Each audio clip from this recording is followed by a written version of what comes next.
Hi students, good evening.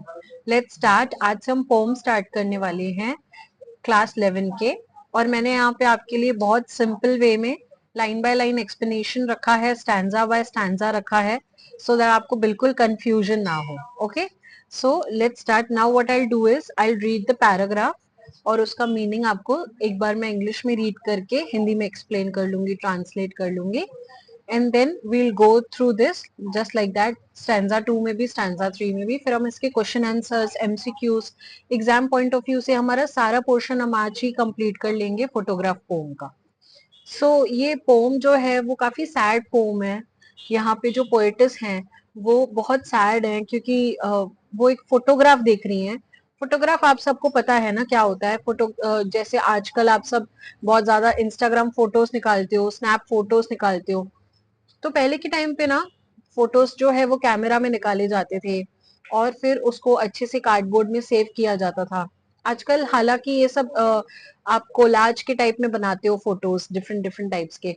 So just like that वो एक पुराने समय का फोटो देख रही हैं, और उसमें उनकी मदर है और मदर की दो कजिन्स हैं। वो सब देख के और वो जो फोटोग्राफ के लिए उनको नॉस्टैल्जिया आ जा रहा है, उनको वो मोमेंट याद आ जा रहा है जब उनके मम्मा उनके साथ बैठ के वो फोटो को पूरा डिस्क्राइब किया करते थे और फोटो को देख के बहुत खुश हुआ करते थे। वो पर्टिकुलर फोटो जो देख रहे थे ना पोएटिस, वो उनके मॉम का मोस्ट फेवरेट फोटो हुआ करता था। वो फोटो देख के हमेशा उसके मम्मा बहुत ब्राइटन अप हो जाते थे, बहुत हैप्पी फील करते थे। और फिर हमें एक एंड में ट्विस्ट पता चलता है स्टोरी में, एक पोम में, कि क्या होता है एंड में। तो let's go together and we'll go on this journey of photograph together now. The cardboard shows me how it was when the two girl cousins went paddling, each one holding one of my mother's hands, and she, the big girl, some 12 years or so. यहाँ पे ना इस paragraph में बता रहे हैं, speaker बता रहे हैं हमें कि वो एक पुराने फोटोग्राफ को देख रहे हैं। वो कार्डबोर्ड में माउंटेड था, मतलब कार्डबोर्ड में वो फोटोग्राफ अच्छे से अटैच्ड था। उसमें वो फोटोग्राफ में उनके मम्मा उनको दिख रहे थे। It shows a mother. वो उनके मम्मा सब सिर्फ 12 साल के थे तब उन्होंने ये फोटो निकाला था। उनके कजिन्स भी साथ में थे, with two cousins all enjoying paddling. ये तीनों साथ में पैडलिंग एंजॉय किया करते थे बहुत। Walking in shallow water. Paddling क्या होता है, जब आप शैलो वाटर में आगे जाते हो, पानी में लहरें जब समुंदर के किनारे पे लगती हैं, उसमें जब आप जाते हो तो उसको पैडलिंग बोला करते हैं। At the beach all three stood still to smile through their hair at the uncle with the camera, a sweet face, my mother's that was before I was born, and the sea, which appears to have changed less, washed their terribly transient feet. अब यहाँ पे इस second stanza में देखो क्या बताया जा रहा है। थ्री गर्ल्स, तीनों थ्री गर्ल्स हैं जो साथ में एक फोटो खिंचवा रही हैं, और तीनों हाथ पकड़े हुई हैं। Their hair blows in the wind as they smile at the camera. उनके बाल जो हैं वो उड़ रहे हैं और वो स्माइल कर रहे हैं बहुत ब्यूटीफुली कैमरा के सामने देख के। इनफैक्ट जब यहाँ पे स्पीकर हमें बता रहे हैं, जब वो फोटोग्राफ उनके मम्मा अभी भी इस मोमेंट पे देख रहे थे, तब भी उनके फेस पे बहुत बड़ी स्माइल आ जाती है। Poet notices her mother's innocent sweet face. Poet देख रही है कि उनके मम्मा का फेस पे कैसे स्माइल आ जा रहा है और कितना इनोसेंट लग रही है मेरी mom. Long before the poet was born, जब वो 12 साल के थे उनके मम्मा ने तब वो फोटो खिंचवाया था, और उनके मम्मा बहुत प्रिटी दिख रहे थे और उनको बहुत खुशी हो रही थी अपने मम्मा का एक स्वीट फोटो देखने में। The sea remains unchanged but the girls lives were short and fleeting. इसलिए यहाँ पे फ्लीटिंग के लिए ट्रांजिएंट फीट एक इम्पॉर्टेंट वर्ड जो है वो आपके पोम में ये वाला ध्यान देना क्यों बोला गया है, क्योंकि देखो transient feet is never changing basically. So जैसे समुंदर जो है वो तो बदल नहीं गया। इतने सारे साल बीत गए, इतना टाइम बीत गया, समुंदर की लहरें वैसी की वैसी समुंदर के किनारे पे आ रही हैं, जा रही हैं। तो समुंदर में तो ज्यादा फर्क नहीं आया। लेकिन गर्ल्स के लाइफ में कैसे एक डिफरेंस आ जाता है गर्ल्स के लाइफ में। और उनके मम्मा बड़े हो गए, उनको एक बेटी हो गई, तो इस तरीके से समुंदर के अंदर इतना बदलाव नहीं आया जितना उन गर्ल्स की लाइफ में बदलाव आया। नेक्स्ट हमारा स्टैंजा 2 स्टार्ट होता है अभी। Just a second.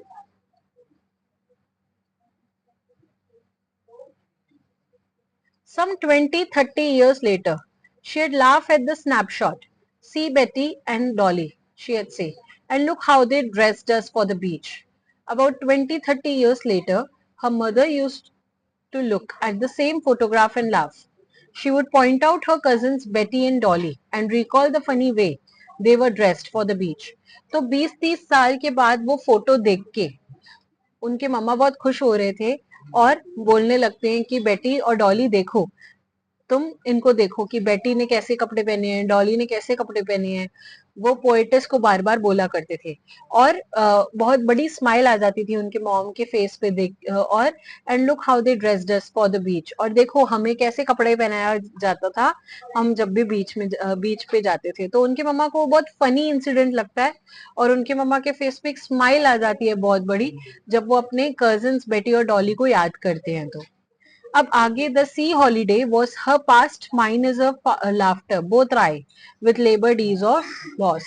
For the mother, the beach trip was just past a memory. But for the poet, her mother's laughter at that memory is itself is a memory. But both mother and daughter felt the bittersweet pain of losing moments of the past. देखो यहाँ पे क्या बताया जा रहा है आपको कि मदर बीच ट्रिप पे गए थे और वो एक उनके मम्मा के लिए, पोएट की मम्मा के लिए वो एक मेमोरी है, राइट, वो एक याद है, एक स्वीट मेमोरी है।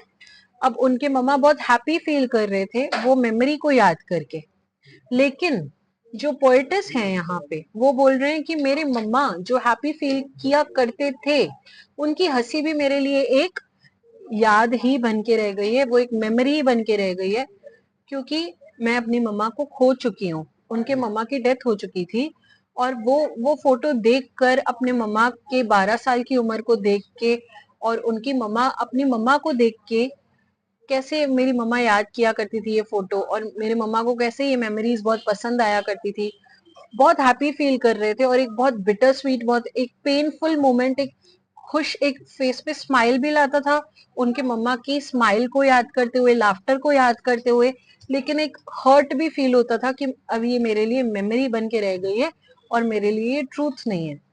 Now she's been dead nearly as many years as that girl lived, and of this circumstance there is nothing to say at all. It silences silences. The poet says that her mother has been dead for many years. यहाँ पे poet बता रहे हैं कि उनके मम्मा की death बहुत सालों पहले हो चुकी है, nearly the same number of years she had lived as a child.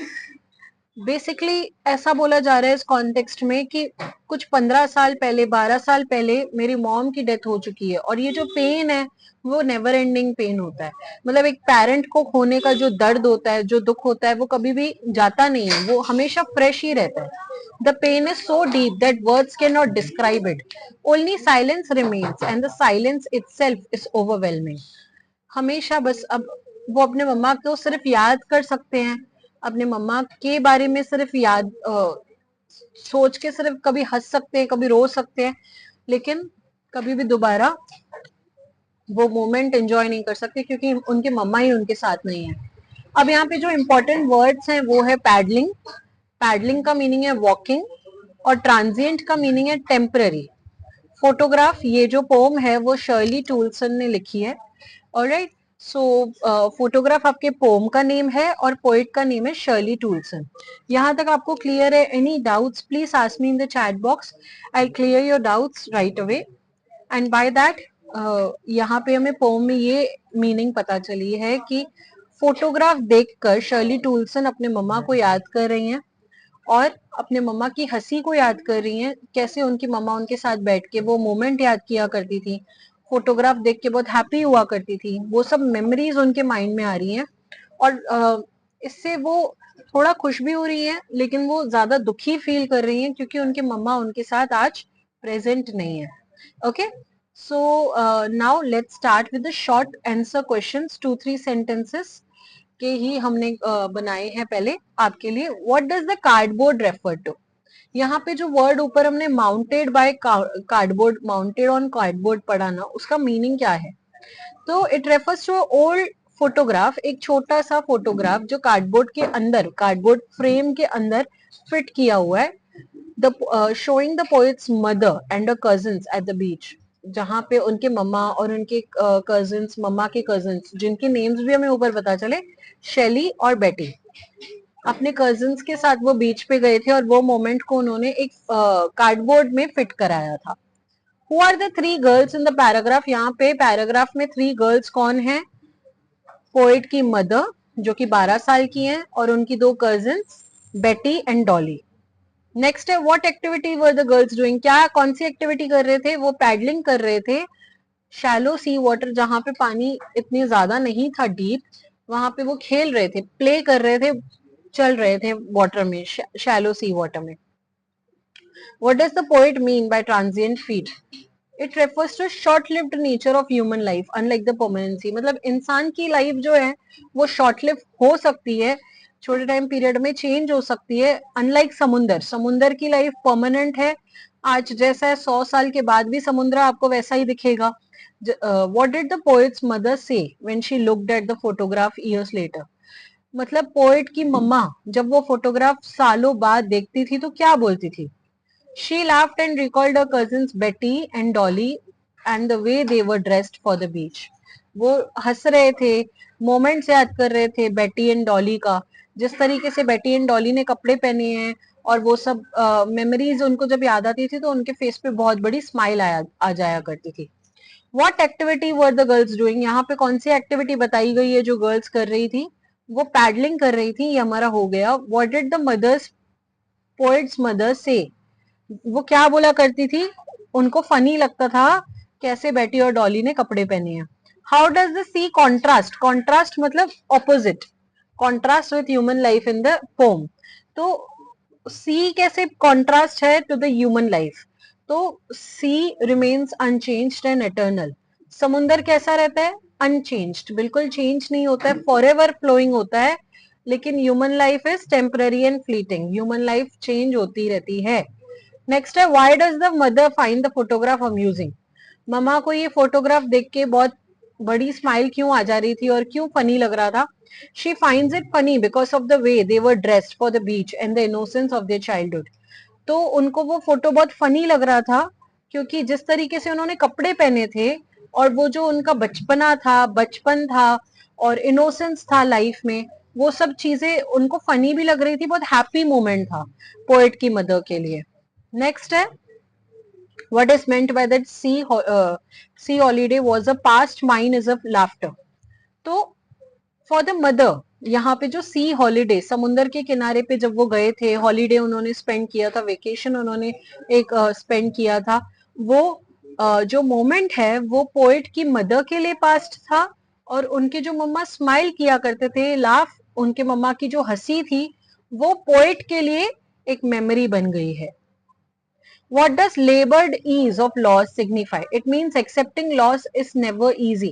इसका मतलब यहाँ पे labored ease of loss in line का मतलब क्या है कि accepting loss is never easy. जब भी हमारे लाइफ में कभी कुछ लॉस होता है तो उसको एक्सेप्ट कर पाना इतना इजी नहीं होता है, वो हमेशा पेनफुल होता है और पेन जो उसको, दर्द को उस मोमेंट से दूर कर पाना बिल्कुल पॉसिबल नहीं है। जो चीज पॉसिबल नहीं होती है उसको इनएविटेबल बोला जाता है। Both for the mother loss of childhood and the poet loss of a mother.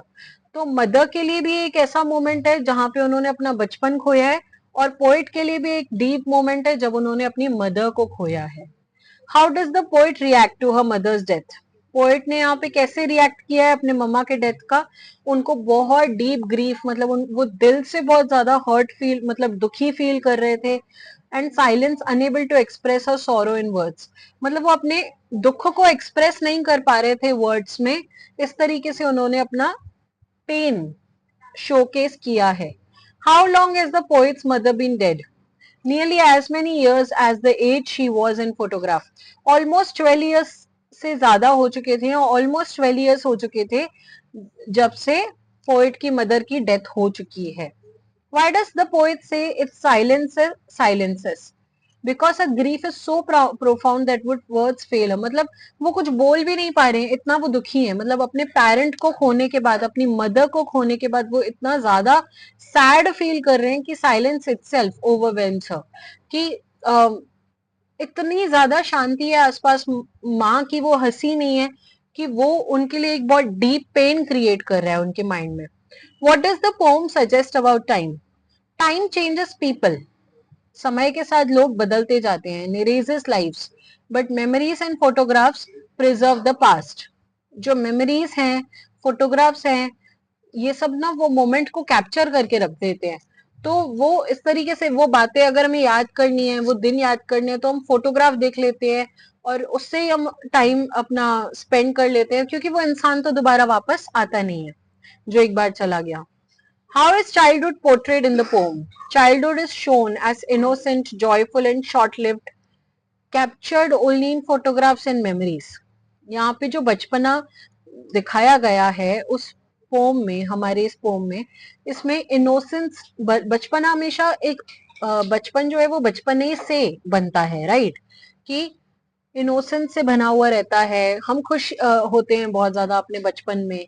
बहुत छोटा सा हमारा बचपन होता है, फिर बहुत ज्यादा स्टडीज का प्रेशर बोलो आ गया.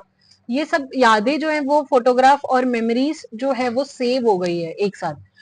बस एक फोटोग्राफी वो एक वे है जिससे हम हमारा बचपन दोबारा जी सकते हैं, और कुछ तो हमारे पास बचता नहीं है.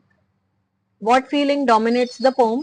The poem is dominated by nostalgia, loss, and the pain of remembering loved ones who are no longer alive. ये जो पोम है वो एक मेमोरेबल पोम है. इस पोम से हमें नॉस्टैल्जिया फील हो रहा है, मतलब हमें हमारी पुरानी यादें आ जा रही हैं. हम लॉस फील कर रहे हैं, दर्द फील होता है हमें. Pain of remembering loved ones who are no longer alive. जो हमारे लव्ड वंस हैं वो अब बच्चे हमारे साथ तो नहीं है, और वो हमारे साथ जी तो नहीं रहे हैं, लेकिन उनकी यादें जो है वो फोटोग्राफ देख के बहुत हैप्पी और बहुत कंफर्टिंग फील कराती हैं हमें. ओके, तो अब हम आगे मल्टीपल चॉइस क्वेश्चंस कर लेते हैं. सो स्टूडेंट्स, मेक श्योर करना कि आप ये अच्छे से कर ले रहे हो, because from your exam point of view I have tried to cover as much question answers for you as possible. I don't think इससे ज्यादा आपको एग्जाम में कुछ करने की नीड है. अगर आप पोम के explanation, stanza, line by line समझ ले रहे हो, multiple choice question, short answers, and don't try to write each and every single word similar to what you have read just now. Try to frame your answers on your own as well. Okay, just आप ये language यहाँ से समझ के try to frame the answers on your own. Now who wrote a photograph? ये pome किसने लिखी है? शर्ली टोल्सन ने. कार्डबोर्ड यहाँ पे जो है वो किसको रेफर कर रहा है? एक बॉक्स को, डायरी को, पैराग्राफ माउंट या painting? So it refers to paragraph mount. How old was the poet's mother? ये हमने क्वेश्चन का आंसर यहाँ पे आपको नहीं भी दिख रहा है तो भी आप बोल लोगे 12 years, right? What does paddling mean?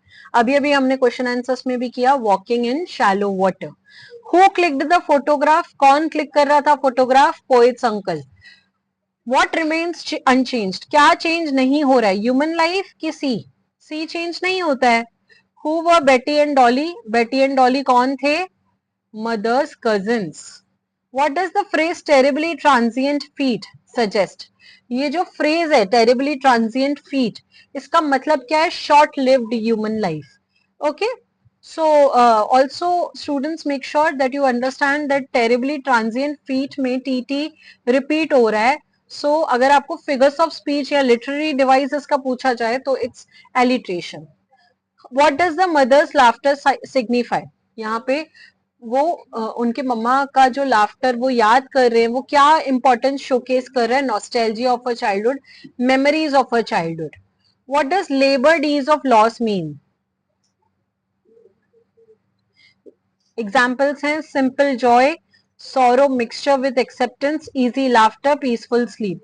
So labored ease of loss, यहाँ पे labored word से ही हमें दुख का मीनिंग पता चल रहा है. sorrow mixed with acceptance, right? Next है what does its silences means?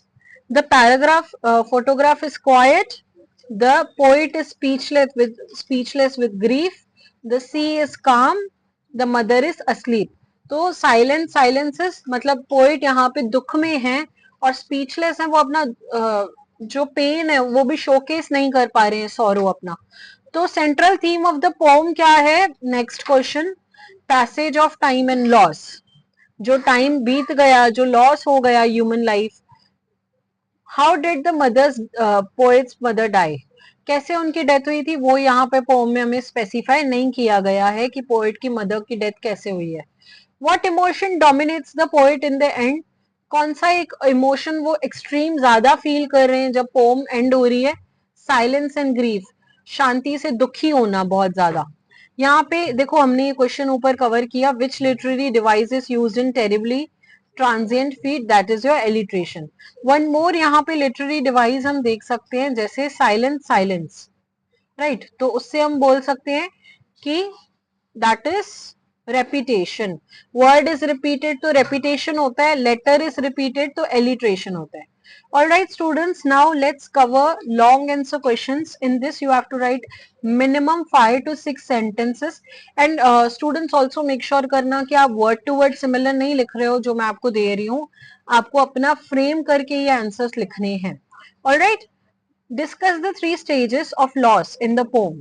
3 stages of loss यहाँ पे पोम में शोकेस किया गया है। वो कौन से 3 स्टेजेस है?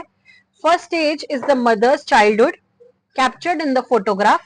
The second stage is the adulthood. पहला तो मदर का चाइल्डहुड यहाँ पे कैप्चर किया गया जो खो चुका है, मदर खो चुकी है अपना बचपन। सेकंड स्टेज उनका एडल्टहुड जो कंप्लीट हो चुका है, जब वो नॉस्टैल्जिया मतलब अपनी यादों में हंस रही हैं, वो पुरानी फोटो को देख के हंसती हैं। और third stage is after a death. Third stage जो यहाँ पे शोकेस किया गया है वो है उनके मॉम की, पोएट की मॉम की जब डेथ हो जाती है, वो साइलेंटली वो फोटो देख के वो मेमोरी याद करके दुखी हो रहे हैं। ये 3 stages of passage of time है, inevitability of loss, मतलब ये inevitability of loss हमेशा सबके साथ लागू है और ये passage of time के साथ हर एक के साथ होते ही हैं जो 3 stages of life loss है जो पोम में शोकेस किए गए हैं। How does Shirley Toulson portray the relationship between time and nature in the poem? Nature represented by the sea remains unchanged while human life is transient. Shirley Toulson यहाँ पे जो है वो कुदरत और समय इन दोनों के बीच का रिलेशन कैसा शोकेस करना चाहती हैं, कैसा पोर्ट्रे करना चाहती हैं? तो नेचर यानी कि कुदरत यानी कि समुंदर, यहाँ पे सी जो है वो चेंज नहीं हुआ, लेकिन ह्यूमन लाइफ जो है वो बिल्कुल बदल गई। ह्यूमन लाइफ इज ट्रांजिएंट, समय के साथ लोग मिट गए, नेचर का एक पार्ट बन गए। और this contrast highlights the fleeting nature of human existence against the permanence of nature.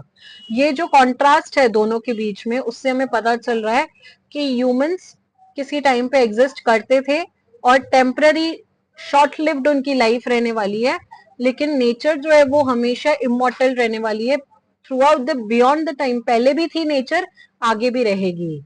How does the photograph connect the poet and her mother? तो the photograph is a bridge across generations. It shows her mother's childhood joy, her laughter, and about those memories, and now it serves as a reminder of her absence, connecting past, present, and loss.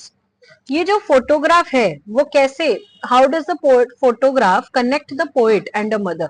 कैसे connect करता है mother को और poet को? जो photograph ये pome है और ये फोटोग्राफ जो कार्डबोर्ड में माउंटेड फोटोग्राफ है, वो एक यादगिरी वाली मोमेंट है जो पोएट के पास बस वही चीज बची हुई है जिससे वो अपनी माँ का बचपन जो है वो देख पा रही है, वो अपनी मॉम को स्माइल करते हुए देख पा रही है, वो उसके बाद उसकी मॉम जब वो फोटो देख के स्माइल किया करती थी वो याद कर पा रही है। और इससे उनको रियलाइज हो रहा है कि कैसे पास्ट, प्रेजेंट और लॉस कैसे सारे जुड़े हुए हैं। पास्ट में उनके मॉम खुश थे, वो फोटो देख के उनके मॉम खुश थे, और आज उनके मॉम जब नहीं है वो फोटो देख के पोएटिस दुखी हो रही हैं। तो इस तरीके से उन्होंने कनेक्ट किया है सारी चीजों को, पास्ट को, प्रेजेंट को, लॉस को एक साथ कनेक्ट किया है। वो फोटोग्राफ जो है वो एक जरिया है, उन कनेक्शन बनता है, जो ब्रिज बनता है पास्ट, प्रेजेंट और लॉस का। What does the poem say about memory and nostalgia? Poem shows how photographs preserve memories.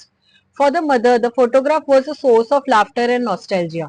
For the poet, it is both a memory of a mother and a painful reminder of a mother death. The poem shows how photographs preserve memories. Photograph क्या कर रहा है? Memories को save कर रहा है। Mother के लिए वो जो फोटोग्राफ था वो देख के उसकी मॉम के फेस पे स्माइल आ जाती थी, वो बचपन की यादें याद आ जाती थी, और पोएट के लिए वो एक मेमोरी के तौर पे बन रहा है और पोएट जो है वो फोटो देख के अपनी मॉम की स्माइल को याद कर पा रही है, लेकिन वो बहुत पेन भी उनको हो रहा है क्योंकि उनको याद आ रहा है कि उनकी मॉम अब कभी भी दोबारा उनके सामने नहीं हंसेंगे दोबारा। What role does silence play in the poem? Silence represents the depth of grief beyond words. यहाँ पे साइलेंस जो वर्ड बोला गया था, मतलब वो एकदम चुप है, वो किसी को बोल नहीं रहे हैं कि मैं दुखी हूँ।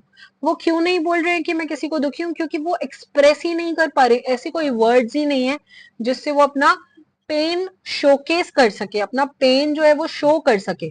तो फोटोग्राफ ये देख के वो मेमोरीज याद आ रही है उनको, वो चुपचाप वो मेमोरीज से हर्ट फील हो रहे हैं, सैड फील हो रहे हैं। पोएट फाइंड्स हरसेल्फ अनेबल, वो बिल्कुल एक्सप्रेस नहीं कर पा रहे हैं अपना सॉरो, अपना इमोशंस नहीं शोकेस कर पा रहे हैं, because those emotions are too intense for her to describe them in form of any words. कोई भी वर्ड्स यूज करना उनके लिए पॉसिबल ही नहीं है। नेक्स्ट है, explain the significance of the sea in the poem. Sea symbolizes permanence and eternity. समुंदर क्या होता है? परमानेंट है। आप देखो, आज से 100 साल पहले भी समुंदर था। हो सकता है कि जो जहां तक कोस्ट था, समुंदर का किनारा था, वो चेंज हुआ हो कुछ लाखों साल बाद, लेकिन इसका मतलब ये नहीं है कि समुंदर बिल्कुल खत्म हो गया। समुंदर पहले भी था, समुंदर आगे भी रहेगा, इटर्नल रहने वाला है, मतलब फॉरएवर रहने वाला है। In contrast to human life, whereas human life कैसी रहती है? टेम्पररी रहती है, आज है कल नहीं है, which is temporary. It also represents continuity through generations. हम चले जाएंगे, हमारी जनरेशंस आ जाएंगी, वो समुंदर को देख पाएंगी, लेकिन हम खत्म हो जाएंगे और उन नेचर का हम पार्ट हो जाएंगे।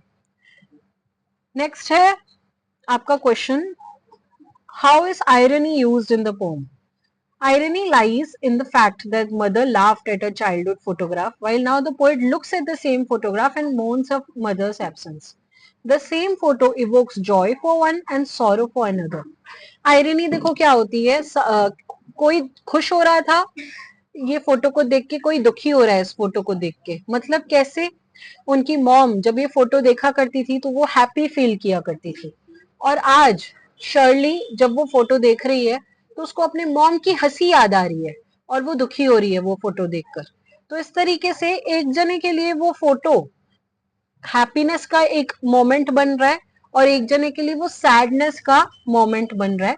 So this is the irony of that one line and one photograph.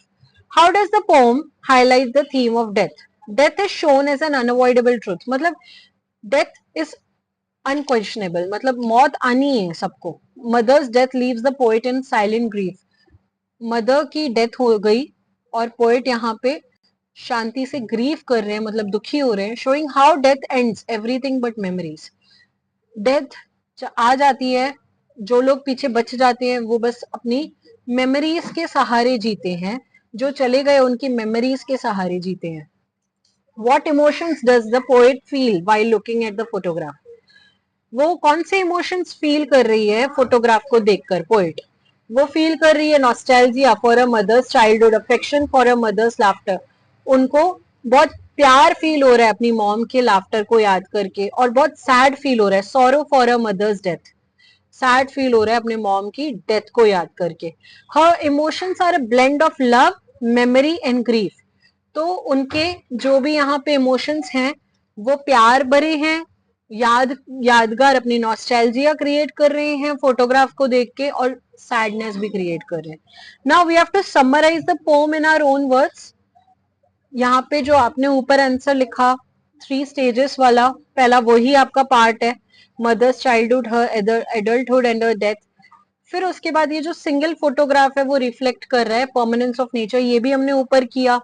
ट्रांजिएंस of human life, that is temporary way of human life, and the deep silence of loss, it is a moving portrayal of love, memory and grief. तो ये क्या कर रही है, एक प्यार भरी कहानी है, एक मेमोरीज क्रिएट कर रही है ये पोम, और ग्रीफ क्रिएट कर रही है हमारी माइंड में।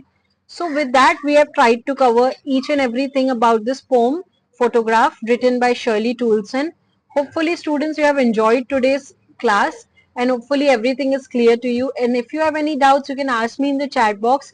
I'll surely try to get back to you as soon as possible. So see you in another lecture. Bye. Take care.